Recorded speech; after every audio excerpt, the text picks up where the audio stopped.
Line changing point. అంటే line 1 నుంచి line 2కి చేంజ్ అవ్వచ్చు. అలా కాకుండా ఇక్కడ నుంచి ఎగ్జిట్ అయిపోవాలంటే అది ముందు ఎగ్జిట్ కనిపిస్తుంది చూడండి. ఫుల్గా ఉందన్న, మస్తు ఇబ్బంది అవుతుంది. ఇది మొత్తం చుట్టూ తిరగాలంటే 5 కిలోమీటర్లు పడుతుంది. బతకలేము సార్ మేము.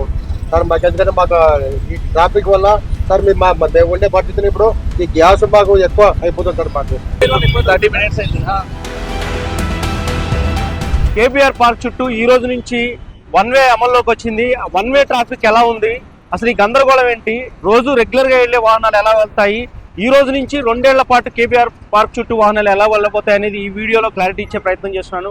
ఒకసారి స్పాట్ లో చూద్దాం, తర్వాత మ్యాప్ గురించి తెలుసుకుందాం. ఇప్పుడు మనం ఎన్టీఆర్ భవన్ టీడీపీ ఆఫీస్ దగ్గర ఉన్నాం. ఇది ఒక మెయిన్ జంక్షన్ లో, ఇది ఒక జంక్షన్. ఇక్కడ విపరీతంగా ట్రాఫిక్ ఉంటుంది, డైవర్షన్స్ ఉంటాయి. రెగ్యులర్ గా వెళ్ళే ట్రాఫిక్ కి ఇప్పటికీ తేడా ఏంటి అనేది కూడా మనం ఈ వీడియోలో మాట్లాడదాం. మీకు మ్యాప్ చూపిస్తాను ఫస్ట్. ఆ మ్యాప్ లో ఎలా లైన్ చేంజింగ్ పాయింట్స్ ఎక్కడెక్కడ ఉన్నాయి, ఎగ్జిట్ వేస్ ఎక్కడెక్కడ ఉన్నాయి, ఇవన్నీ చూసిన తర్వాత ప్రాక్టికల్ గా లైన్ చేంజెస్ ఎలా జరుగుతాయి, ఎగ్జిట్ పాయింట్స్ నుంచి ఎలా వాహనాలు బయటకు వస్తాయి 1 వే నుంచి అని చెప్పి కూడా మనం ఈ వీడియోలో తెలుసుకుందాం. ఒకసారి మ్యాప్ ఇక్కడ ఏదైతే ట్రాఫిక్ ఎలా ఉంటుందనేది డిస్ప్లే హోర్డింగ్ లాగా పెట్టారు మెయిన్ జంక్షన్ దగ్గర. ఆ హోర్డింగ్ ఒకసారి మీకు చూపిస్తాను. ఇది ఓవరాల్ హోర్డింగ్ అవుట్లుక్ అనమాట. ఇది ఎలా ఉంటుందనేది. ఇది కేబీఆర్ పార్క్. మనం ఉన్నది కూడా ఇప్పుడు స్పాట్ కూడా కేబీఆర్ పార్క్. ఇక్కడ చూడొచ్చు, ఒకసారి ఎలా రండి ముందుకు వస్తే. ఇది కేబీఆర్ పార్క్ మెయిన్ ఎంట్రన్స్. ఇది పాయింట్, ఇది కేబీఆర్ పార్క్ ఎంట్రన్స్. ఇది ఎన్టీఆర్ భవన్కి ఆపోజిట్లో ఉంటుంది మెయిన్ ఎంట్రన్స్. అక్కడ కేబీఆర్ పార్క్ దగ్గర ఏర్పాటు చేసిన ఈ మ్యాప్ను కూడా చూద్దాం. అసలు ఎందుకు ఈ ట్రాఫిక్ డైవర్షన్స్ 1 వే ఎందుకు పెట్టారు ఏంటి అనేది సందేహాలు కూడా రావచ్చు. అయితే కేబీఆర్ పార్క్ చుట్టూ విపరీతమైన ట్రాఫిక్ ఉంటుంది. అది పెరిగిపోతుంది, జనాలు పెరగడం, రద్దీ పెరగడం, వాహనాలు పెరగడంతో ట్రాఫిక్ విపరీతంగా పెరిగిపోతున్న నేపథ్యంలో 7 లెవెల్స్ ఆఫ్ ఫ్లైఓవర్స్ అనేవి నిర్మాణం జరుగుతుంది. అలాగే అండర్ పాస్ బ్రిడ్జిలు కానీ దాదాపు మొత్తం కేబీఆర్ పార్క్ చుట్టూ ట్రాఫిక్ తగ్గించడం కోసం ఫ్లైఓవర్లు నిర్మిస్తున్నారు. ఈ నేపథ్యంలో ఇక్కడ ట్రాఫిక్ అనేవి డైవర్షన్స్ ఉండాలి, లేకపోతే వర్క్ జరగదని చెప్పి కూడా భావించి ఇలా 1 వే చేశారు. ఒకసారి చూద్దాం. ఇది కేబీఆర్ పార్క్. ఇదంతా కూడా మొత్తం మీకు కనిపిస్తున్నదంతా కూడా కేబీఆర్ పార్క్. దీని చుట్టూ 1 వే డైరెక్షన్స్ చూడవచ్చు. ఇలా ఇక్కడ నుంచి చూస్తే 1 వే, ఇలా 1 వే. ఎక్కడ కూడా ఆపోజిట్ వెహికల్సే రావు ఈ రోజు నుంచి. ఎక్కడ కూడా ఆపోజిట్ వెహికల్ వచ్చిందంటే దాన్ని సీజ్ చేసి అవతలేస్తారు, లోపలేస్తారు, కేసు కడతారు. ఇది లైన్ చేంజర్ అంటే లెఫ్ట్ టు రైట్ లైన్ ఎలా చేంజ్ అవ్వచ్చు అనేది. ఆ లైన్ చేంజింగ్ పాయింట్స్ ఎక్కడ ఉన్నాయంటే దాదాపు ఇది ఒక 10 points. TS study circle, BRS Bhavan, అదేవిధంగా Omega U turn, Jana Reddy U turn, Taj Mahal U turn, road number 65 U turn. ఇలా మొత్తం లైన్ చేంజింగ్ పాయింట్స్ అనమాట. లైన్ చేంజ్ అవ్వచ్చు ఇక్కడ, లెఫ్ట్ నుంచి రైట్కి చేంజ్ అయ్యే పాయింట్స్. ఇది ఒక 10 పాయింట్స్. అదేవిధంగా ఇక్కడ ఒకసారి చూడొచ్చు, ఇవన్నీ ఎగ్జిట్ వేస్. ఎగ్జిట్ నెంబర్ 1, 2, 3, 4 అక్కడ నుంచి 13 ఎగ్జిట్ వేస్ ఉన్నాయి. అంటే రోడ్ నెంబర్ 14 దగ్గర ఎగ్జిట్ అవ్వచ్చు. మీకు లెఫ్ట్కి వెళ్ళడానికి కాకుండా, మీకు అలా కాకుండా ఎగ్జిట్ అయిపోవాలి ఇక్కడ నుంచి అంటే ఇక్కడ ఎగ్జిట్ అవ్వచ్చు. ఈ పాయింట్ దగ్గర నందిని నగర్ దగ్గర ఎగ్జిట్ అవ్వచ్చు. అలాగే రోడ్ నెంబర్ 10 దగ్గర ఎగ్జిట్ అవ్వచ్చు, న్యూ రోడ్ దగ్గర. అలా Omega hospital, TTD temple, journalist colony, కొన్ని మాత్రమే చెప్తూ వస్తున్నా main important points. Annapurna studio, bylane, NTR Bhavan, ఇవన్నీ కూడా ఈ 13 ఎగ్జిట్ పాయింట్స్ అనమాట. ఒక్కసారి లైన్ చూద్దాం. దుర్గం చెరువు రోడ్డు, వేటు మాదాపూర్ రోడ్స్, వేటు ఎంపీ ఎమ్మెల్యే కాలనీస్ వైపు, అదేవిధంగా ఇక్కడి నుంచి Yousufguda check post, Srinagar colony road, ఇలా వస్తే సాగర్ సొసైటీ, గ్రీన్ వ్యాలీ. ఇలా ఇవన్నీ ఆ డిఫరెంట్ వేలోకి వెళ్ళడానికి ఈ సింగిల్ 1 వే నుంచి అనేక మార్గాల ద్వారా వెళ్ళొచ్చు. ఇక్కడ ఎలా ఉంటుంది ఈ మ్యాప్లో చూస్తే మీకు లైన్ చేంజింగ్ పాయింట్స్ ఇక్కడ చూడండి. ఇక్కడ మొత్తం కూడా 1 వేలో నడుస్తుంది ట్రాఫిక్ అంతా కూడా. ఈ మార్క్స్, యారో మార్క్స్ ఉన్నదంతా కూడా 1 వే. ఒకసారి యారో మార్క్స్ చూడొచ్చు, ఇదంతా 1 వే. అదేవిధంగా లైన్ చేంజింగ్ పాయింట్స్ చూడండి, L1, L2 line changing points. అంటే ఇక్కడ నుంచి లైన్ ఇక్కడ వైపుకి రావచ్చు, లెఫ్ట్ నుంచి రైట్కి లైన్ చేంజ్ అవ్వచ్చు. ఇక్కడ నుంచి ఎగ్జిట్ చూడొచ్చు, ఎగ్జిట్ ఎక్కడెక్కడ ఉందో చూడొచ్చు. ఇది ఎగ్జిట్ నెంబర్ 8. అంటే ఇలా కేబీఆర్ పార్క్లో ఈ లెఫ్ట్లో వెళ్ళకుండా మీకు పని ఇటు పక్క ఉందనుకోండి, అపోలో హాస్పిటల్ దగ్గర ఎగ్జిట్ నెంబర్ 8 నుంచి మీరు ఎగ్జిట్ అయిపోవచ్చు. ఇలా ముందుకు వచ్చి ఒకవేళ ఇంకా ముందుకెళ్ళి ఎగ్జిట్ అవ్వాలంటే ఎగ్జిట్ నెంబర్ 9 దగ్గర ఎగ్జిట్ అవ్వచ్చు. అంటే జర్నలిస్ట్ కాలనీ దగ్గర మీరు ఎగ్జిట్ అయిపోవచ్చు. ఇక్కడ లైన్ చేంజ్ కూడా అవ్వచ్చు. ఇక్కడ లెఫ్ట్ నుంచి రైట్కి లైన్ చేంజ్ అవ్వచ్చు. అంటే ఈ మధ్య గ్యాప్లో ఎలా పడితే అలా మీరు ఇష్టం వచ్చినట్టు మారిపోవడానికి, ఎగ్జిట్ అయ్యి వెళ్ళిపోవడానికి ఛాన్స్ లేదు. మళ్ళీ ఆ తర్వాత ముందుకెళ్తే ఎగ్జిట్ నెంబర్ 10 ఉంది. దుర్గం చెరువుకు వెళ్ళాలంటే ఎగ్జిట్ నెంబర్ 10 దగ్గర అంటే రోడ్ నెంబర్ 45 దగ్గర ఇక్కడ ఎగ్జిట్ అవ్వచ్చు. అలా ఇక్కడ లైన్ చేంజింగ్ పాయింట్స్ కూడా ఇక్కడ L8 L9 కూడా ఉంది. జూబ్లీ చెక్ పోస్ట్ దగ్గర లైన్ చేంజ్ అయ్యే అవకాశం ఉంది. ఇది మ్యాప్ అవుట్లుక్. అదేవిధంగా ఒక్కసారి ప్రాక్టికల్గా ఆ లైన్ చేంజింగ్ పాయింట్స్ ఎలా ఉంటాయని మీకు చూపిస్తున్నాను.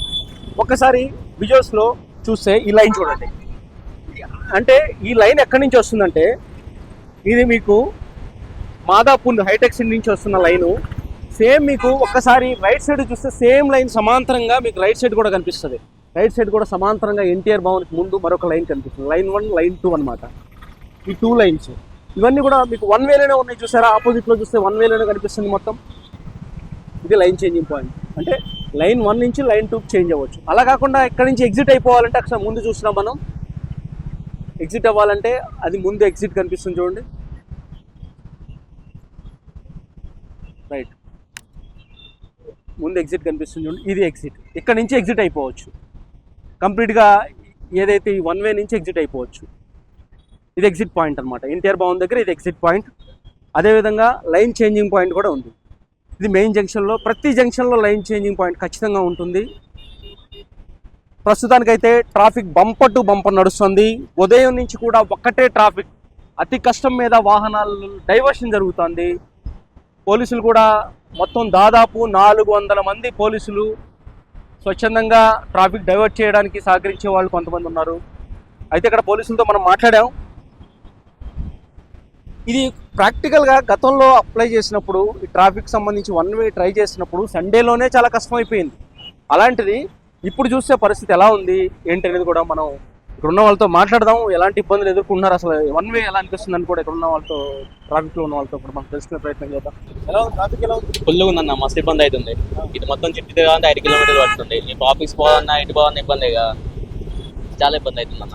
రెగ్యులర్ ఫ్లోకి ఇప్పుడు చాలా తేడా ఉన్నా. ఇప్పుడు మేము అక్కడనే హాఫ్ అన్ అవర్ అయినా ఉన్నా. ఎక్కడ జూబ్లీ హిల్స్ దగ్గర ఎక్కడికి వెళ్ళాలి?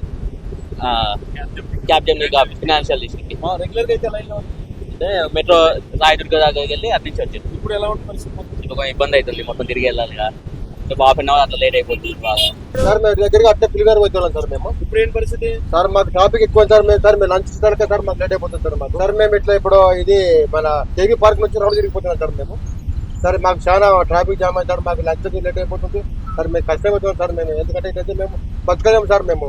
సార్ మాకు ఎందుకంటే మాకు ఈ ట్రాఫిక్ వల్ల సార్ మేము ఉండే పరిస్థితిని ఇప్పుడు ఈ గ్యాస్ మాకు ఎక్కువ అయిపోతుంది సార్ మాకు. సార్ మేము బతకలేము సార్. ఈ ప్రభుత్వము మరి దారుణమైంది సార్. మరి అంటే తిప్పుకొచ్చేసరికి కాస్ట్ పెరుగుతుంది. పెరుగుతుంది సార్. ఇటు సార్ మేము అక్కడ పోయేదానికి ఇక్కడికి మాకు 3 కిలోమీటర్ అవుతుంది సార్ డిస్టెన్స్ మాకు. సార్ ఇది ఈ ప్రభుత్వం బేకర్ ప్రభుత్వం, ఈ ప్రభుత్వం తీసేంత వరకు ఇది ఇట్లా సార్. ఇది ప్రభుత్వం ఏం చేస్తారు? ఫ్లైఓవర్ కట్టాలంటే ట్రాఫిక్ ఫ్లైఓవర్ సార్ కట్టారు ఆటో వాళ్ళ కదా సార్. ఎందుకంటే ఇక్కడ పోవాలంటే మేము మాకు జామ్ అయిపోతుంది. ఇప్పుడు మేము లంచ్ ఇవ్వాలి టైం ఉంటే మాకు అక్కడ మళ్ళీ ప్రాబ్లం అయిపోతుంది సార్. అవును సార్. మీరు ఎక్కడి నుంచి వస్తున్నారు? టీవీ నుంచి అక్కడ ఇంద్రనగర్ గడ్డమైన నుంచి అట్లా మీరు వస్తుంది. ఎక్కడికి వెళ్ళాలి? నేను ఇక్కడ జూబ్లీస్కి వెళ్ళాలి. ఎలా ఉంది? సింగిల్ లైన్ లో వెళ్ళడం వల్ల చాలా ట్రాఫిక్ ఉందండి. 30 minutes అయింది. ఇలా కేబీఆర్ పార్క్ చుట్టూ ఈ వన్ వే వల్ల ప్రధానంగా ఎక్కడెక్కడ సమస్య ఎదురవుతుందంటే రెగ్యులర్ గా ట్రావెల్ చేసే వాళ్ళకి హైటెక్ సిటీ, మాదాపూర్ ఇలా వచ్చే వాళ్ళందరూ కూడా దుర్గం చెరువు ఫ్లైఓవర్ మీదుగా జూబ్లీ చెక్ పోస్ట్ చేరుకుంటారు. ఆ చెక్ పోస్ట్ నుంచి అపోలో హాస్పిటల్కి వెళ్ళాలంటే, ఫిలిం నగర్కి వెళ్ళాలంటే రైట్ తీసుకుని వెళ్ళిపోతారు. కానీ ఇప్పుడు అలా వెళ్ళడానికి లేదు. ఈ వన్ వే వల్ల లెఫ్ట్ తీసుకోవాలి. వెంటనే ఆ లెఫ్ట్ సైడ్ ఎలా వచ్చి నా వెనక కనిపిస్తుంది కదా ఎన్టీఆర్ భవన్, ఇలా ఇక్కడి నుంచి నేరుగా వెళ్ళి బసవతారక క్యాన్సర్ హాస్పిటల్ మీదుగా బీఆర్ఎస్ భవన్ మీదుగా అలా మొత్తం టర్న్ తీసుకుని దాదాపు 2.5-3 కిలోమీటర్లు వెళ్ళి అప్పుడు ఫిలిం నగర్ కానీ వెళ్ళడానికి అవకాశం ఉంది. అదేవిధంగా ఇక్కడ మనం చూస్తున్నాం ఇప్పుడున్న పాయింట్ కూడా ఏదైతే ఇది పంజాగుట్ నుంచి వచ్చే వెహికల్స్, ఒకసారి కెమెరా అటు చూపించండి. ఇది పంజాగుట్ నుంచి వచ్చే వెహికల్స్ అన్నీ కూడా అలా వస్తాయి. అక్కడి నుంచి వచ్చేవన్నీ కూడా పంజాగుట్ట నుంచి వచ్చే వెహికల్స్. ఆ వెహికల్స్ జూబ్లీ చెక్ పోస్ట్ వెళ్ళాలంటే జస్ట్ ఇలా ఇదివరకు అయితే రెగ్యులర్గా ఇలా ఇక్కడ నుంచి, ఇప్పుడు మీరు చూస్తున్నారు ఇదంతా వన్ వే అయిపోయింది కాబట్టి రివర్స్ ఉంటుంది. ఇప్పుడు ఇలా వెళ్ళిపోవచ్చు జూబ్లీ చెక్ పోస్ట్. ఇక్కడ నుంచి ఒక 1/2 కిలోమీటర్ నుంచి 1 కిలోమీటర్ లోపు జూబ్లీ చెక్ పోస్ట్కి వెళ్ళిపోతారు. కానీ ఇప్పుడు ఇలా వెళ్ళడానికి లేదు. ఒక్కసారి ఇప్పుడు ఎలా వెళ్తున్నాయంటే వెహికల్స్ అలా జూబ్లీ చెక్ పోస్ట్ వెళ్ళాలన్నా కానీ పంజాగుట్ట నుంచి, అమీర్పేట నుంచి ఇలా వచ్చే వెహికల్స్ అలా ముందుకు వెళ్ళి అక్కడి నుంచి సేమ్ ఇక్కడ ఎన్టీఆర్ భవన్ దగ్గర నుంచి లెఫ్ట్ తీసుకుని అలా వెళ్ళి బసవ తారక క్యాన్సర్ హాస్పిటల్ మీదుగా బిఆర్ఎస్ భవన్ మీదుగా జర్నలిస్ట్ కాలనీ అవన్నీ అక్కడి నుంచి అలా వచ్చి జూబ్లీస్ చెక్ పోస్ట్ రావాలి. మొత్తం టర్న్ తీసుకోవాలి. ఒక కిలోమీటర్, అర కిలోమీటర్ ప్రయాణం కాస్త ఇప్పుడు 2.5-3 కిలోమీటర్లు అయిపోతుంది. దాదాపు ఈ వన్ వే వల్ల ఇటు ఆటో వాళ్ళతో మాట్లాడాము, అంటే వాళ్ళు ఫుడ్ సర్వీస్ చేసే వాళ్ళకి టయానికి ఫుడ్ ఇవ్వాలి, కానీ ఇప్పుడు అది ఆలస్యం అవుతుంది. దాంతోపాటు ఎల్పిజి కిలోమీటర్లు పెరిగే కొద్దీ ఆటో వాళ్ళకి ముఖ్యంగా ఎల్పిజి దాని మీద చెల్లించే ఖరీదు పెరుగుతుంది, ఛార్జెస్ పెరుగుతున్నాయి, ఖర్చు పెరుగుతుంది, వచ్చే ఆదాయం తగ్గుతుంది. ఈవెన్ ఆటోలో డీజిల్ ఖర్చు కూడా పెరిగిపోతుంది దీనివల్ల. ఇది ప్రధాన సమస్యగా ఆటో వాళ్ళు చెప్తున్నారు. రెగ్యులర్గా ఇక్కడి నుంచి ట్రావెల్ చేసే ఉద్యోగస్తులు ఇలా సింగిల్ వేలో వెళ్ళడం వల్ల వాళ్ళు 1/2 కిలోమీటర్ దూరంలో వెళ్ళాల్సిన ప్రాంతానికి కూడా 2 కిలోమీటర్లు వెళ్ళడం వల్ల సమయం ఎక్కువ అవుతుంది, ఇన్ టైంలో ఆఫీస్కి చేరుకోలేకపోతున్నాం అని ఒక ఆవేదన అయితే వాళ్ళు వ్యక్తం చేస్తున్నారు. ప్రస్తుతానికైతే ఈ వన్ వే వల్ల ప్రధానంగా ఈ సమస్యలు అయితే ఎదురవుతున్నాయి. శేష ఏపీ దేశం, కేబీఆర్ పార్క్, హైదరాబాద్.